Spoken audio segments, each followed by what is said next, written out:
It's been quite a while since the last time we took a look at Corepunk. I actually think the last video I did was all the way back in December when the game was initially revealed, and we've got a lot of updates since then, including several blog posts from the developer covering various systems and mechanics in the game. And then just yesterday, we got a ton of new info from IGN's Summer of Gaming event, where they did an interview with the developer, and that included 15 minutes of brand new gameplay, with IGN being courteous enough to slap their giant ass watermark right in the corner. But yeah, there's a lot of new information about Corepunk out there, and I want to cover everything that we have gotten since the last time I talked about the game. Now, first though, I want to give a brief overview for anyone who might be uninitiated or doesn't know what Corepunk is. This is a top-down MMO action RPG. The game is set in a vast, seamless open world with a variety of diverse locations to explore, including small towns in the wilderness and large cities where you can pick up quests and meet other players. The game has 12 unique classes, each with 3 weapon specializations with their own set of abilities. You can customize your character via weapons, artifacts, and then picking from numerous talent tree options. One of the core mechanics is this fog of war, where basically you'll discover things as you come about them. It's got open world PvP as well, where you can use fog of war to sneak up on unsuspecting players. There'll be arenas and battlegrounds, endgame dungeons with group puzzles and boss fights, large-scale raids. It's got the gathering and crafting that you expect from MMOs. There will be public transportation, and one of the really distinct features of this is that it really looks and seems to really play more like a MOBA than a traditional ARPG, with this slower, more deliberate movement and combat compared to the hack and slash variety of ARPG like Diablo and Path of Exile. So let's dive into all of the new stuff that we know about Corepunk so far. I want to start off with IGN's Summer of Gaming event.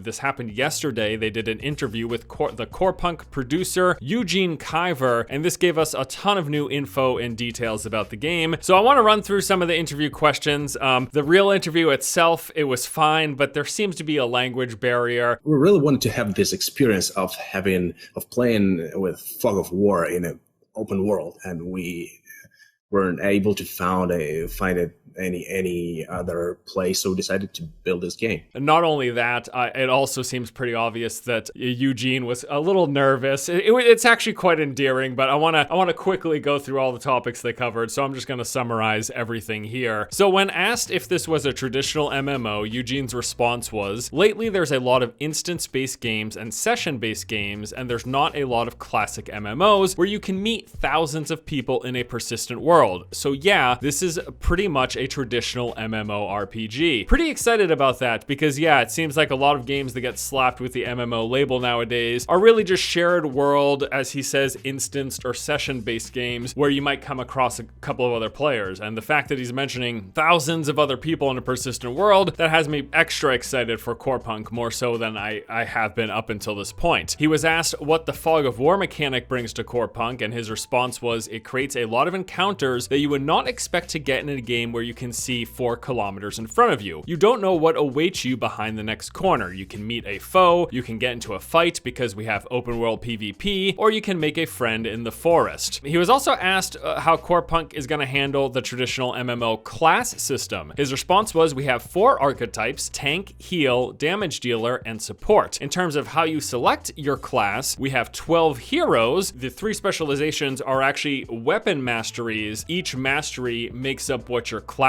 is. And with the 3 distinct weapon masteries, they showed an example of the champion hero in the game. That's just basically the name of one of the heroes or classes. And as a champion, you can choose between fighting with a 2-handed sword, a 1-handed sword and shield, or you can be an archer with a bow. So the champion has these 3 specializations. They come with a specific type of weapon, which fits into a play style." The final question was about what is the end game going to look like in Corepunk, and Eugene's response was, "There's actually a problem for a lot of modern MMOs. They have too little high-end content. Basically, 40% of our game is you getting to max level. After that, 60% of the game is high-level content. Open world, a vast wilderness where you can find rare monsters and world bosses. There's randomly generated dungeons, custom-built dungeons, raids, arenas, battlegrounds, basically plenty of things to do." Also in the interview, they touched on a little bit about combat and enemy types, like how this game's gonna have telegraphed attacks and different enemies like archers and casters and healers. Really basic RPG stuff, nothing that we need specific quotes on. Basically, there's gonna be a variety of different types of enemies, and the combat is this telegraph combat attack system where you can avoid area of effects and stuff like that. So that is a summary of the interview. Pretty cool stuff. Again, along with that, we saw a bit of gameplay, and then later there was a 15-minute gameplay trailer released. It starts off with a team of 2 walking through the wilderness, and then you see them come into this little cyberpunk bar area. When they get inside of the bar, you see a bunch of NPCs around, and the main character that the camera's focused on interacts with this bartender, and then they go through this dialogue wheel of chat options. And then after a few different back and forth, they discover a quest. I think it's also worth noting that all of this dialogue stuff is completely voice acted. Now, before they leave the bar, you see the main character interact with this like dancing robot. So it's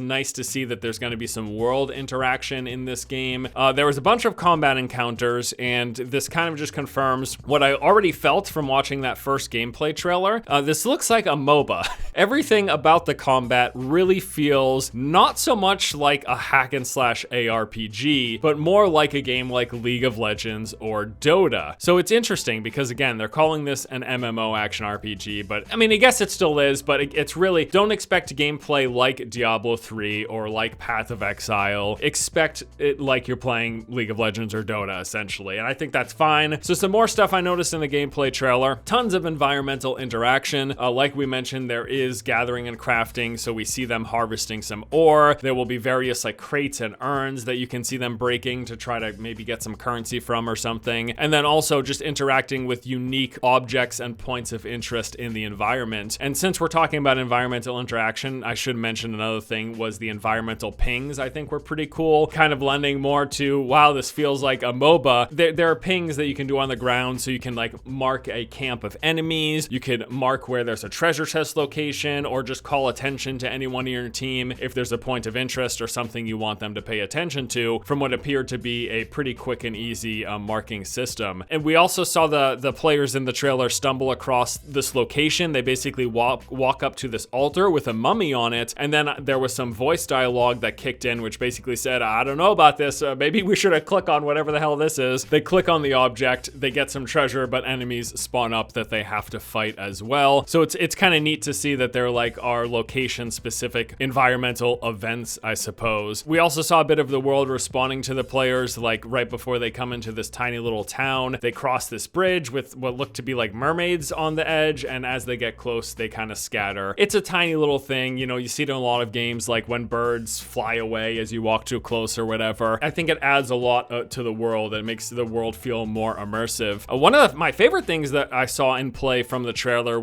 I had mentioned in the synopsis of the game that there would be like dungeons with puzzle solving, and you might be thinking, what the hell does that mean? Well, we got a great example of a team-based puzzle in action. The 2 players walk up to a locked gate, and then there's a bridge on the side. So one player actually has to go to this lever to raise up the bridge, while another player then jumps onto the bridge, jumps across to the unlocking mechanism for the door, and then opens the door so that both players could pass through. What I'm not sure is if you're playing solo and you came across this, would you be able to do it at all? Maybe the game will smartly realize, hey, if this person clicks on the bridge lever and they're not in a group, we're going to give more time for them to walk to and jump on the bridge before it drops back down. Not entirely sure how that's going to happen, but it's cool to see these coordinated team puzzles in action. Initially, I was tentatively excited for Corepunk because I love MMOs. It's a weakness of mine. My Achilles heel are these immersive games that you can spend hundreds of hours in, much to my personal life's detriment, but I love them. They're so much fun. So initially when Corepunk was announced, I was pretty excited because of that reason. I was like, you know, I think there is room for more top-down MMOs. We see it in Albion Online. A lot of people really like that game. Wasn't exactly my cup of tea. I mean, I didn't hate it, but it's nothing that I stuck around with for too very long. But I'd like to see more games like this. Seeing these 15 minutes of gameplay, it has me cautiously optimistic. The more I hear about this game, the more that I see, I am genuinely more and more excited. I'm really, really hopeful that they can pull this through. Now, we have to keep in mind, this isn't a huge studio. This isn't going to be like a super big budget game. Even as what appears to be a relatively small team, I think they're doing a great job so far. Really, genuinely, I think this looks looks really, really cool. So when are you going to be able to play this game? Well, they are planning an open beta for Q4 2020, so that's like a few months from now. Now, there was supposed to be a closed beta that takes place, we're assuming should be happening any time now. I mean, I imagine that means potentially that we're really not too far away from getting to play this game. Oh, wait, I forgot the blog post. Let's talk about the blog post. There's been a couple of updates since that December video. The developer has been posting relatively once a month or a couple times a month. During the quarterly update, they talked about several aspects. There was originally gender lock classes, and that has been lifted. Now you can pick your gender and also customize the appearance, which include things like various facial features, hair, and color. They also said that they have finished up some of the work on the Heroes and Masteries system, like I mentioned earlier. They also said that they do plan to release some more gameplay footage in the coming months. Part of that is the 15 minutes we just got, but they said at some point they want to release like several hours of footage, which is pretty cool. We also got info on the business model. Now, the game is going to be buy to play and cosmetics and a battle pass. So they're triple dipping on this one. I'm not sure I'm super thrilled about that, but they did want to say, rest assured that there's going to be no boosters and nothing that affects gameplay. It's only cosmetics. But also in loot games, you know, it's kind of nice that you get looking cool when you get more powerful. You know what I mean? Like when you get that badass two-handed sword, I don't want the best looking art in the game to be dedicated to things you're spending money on. I think some people are going to be kind of unhappy about this triple dip. I feel like if you want to do cosmetics and battle pass, maybe make the game free to play, but I also understand that this is a small studio. They don't have like a ton of money backing them as far as I'm aware. Please correct me if that's wrong. So I just hope the buy to play is like $20 or $40 and not $60 if you're also going to have cosmetics and a battle pass. Not trying to shit on the developer, but it's, boy, you really got to deliver if you're going to triple dip with that monetization there. The second update that I want to quickly touch on is they addressed some of the criticism about the game speed. So they released a video where they said, you know what, we're seeing a lot of feedback that the game looks slow, and talking about the movement as well as like the combat. And basically the response to this was both of these things can be increased, your movement speed and your combat speed, through gear, traits, and talents. I still think that the base movement speed looks to be a tad slower. Maybe they could increase it like 10 or 20% and it would feel, I mean, I don't know how it feels. I haven't played the game, but visually it does appear to be pretty slow. I get where a lot of that criticism came from, but we'll have to wait till we actually get our hands on it before we judge it, obviously. There was a blog post talking about enemy camps where basically they discussed, hey, this game is going to be filled up of these different types of camps of enemies. Some of them will spawn in specific locations, others will be wandering around, and most of the time they'll be traveling in packs. The camps will have a variety of different difficulties, and the enemies will work together. Basically, it's a lot of the generic stuff you expect from RPGs with different types of enemies. Like they say, hey, you might come across a camp of archers, tanks with nets, and assassins. The archers are going to spray you with arrows trying to stun you from afar. The tanks will rush up to you and catch you with their nets, and then while you're captured, the assassins will come up and stab you in the back. I'm glad they detailed this stuff. It's cool to hear that enemies are going to be working together, but this is actually kind of what we expect. It's kind of like a bare minimum. You don't want just mindless AI in your RPGs or MMOs. Coordination is, I think in 2020, is just something we expect. And then also for anyone who is interested in the lore of the game, they put up a couple of paragraphs where they go into the history of the game world, like these 4 factions vying for control of this. I don't know. It just doesn't pique my interest. I really just don't care. But if you do, I'll leave links to those blog posts in the description, and you could check out the lore background stuff for yourself. I'm more interested in the world, the immersion, the combat, and the activities to do to acquire loot. And so far, everything they're talking about and the few bits that we've seen so far, it looks pretty good. I'm pretty pumped. I think Corepunk has a chance to be a really good game, and I hope they deliver. So there you go. That's it for today, guys. Hope you enjoyed this update on Corepunk. Next time we get another big update and round of info, I will no doubt make another video. And hey, you know what, guys? If you want to throw me an invite to the closed beta, I'll check this game out for sure. I'm shameless about it. Of course, I want to play this freaking game. It looks really good. So hope I get in, and hope I can talk to you more about it in the future. All right? Thanks for watching, guys. Hope you have a good one. Stay safe out there. Take care of each other. Again, crazy times in this world. I haven't really made any videos dedicated specifically to the topic, but just take care of each other. Be kind to each other. Love each other. Let's make this world a better place, huh? We can do it. I believe in us. All right, gamers. I'll see you later. Take it easy.